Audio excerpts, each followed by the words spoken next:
High, আমি উর্বাগী আর তোমাদেরকে আমার চ্যানেল আর্টিস্টিক স্বাদে ওয়ার্ম ওয়েলকাম।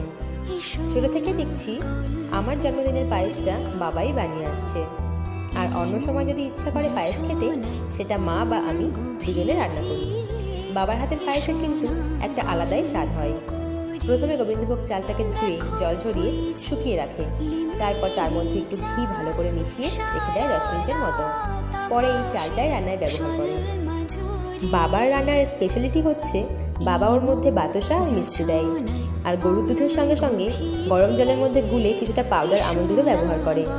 সবশেষে কাজু আর কিশমিশ ঘিতে সামান্য একটু ভেজে নিয়ে পায়েসের মধ্যে মিশিয়ে দেয়। আমি কিন্তু পায়েস রান্নাটা বাবার কাছ থেকেই শিখেছি। তোমরাও এভাবে বাড়িতে ট্রাই করে দেখতে পারো, খেতে কিন্তু দারুণ লাগবে, আর শীতকালের সন্ধ্যায় জাস্ট জমে যাবে।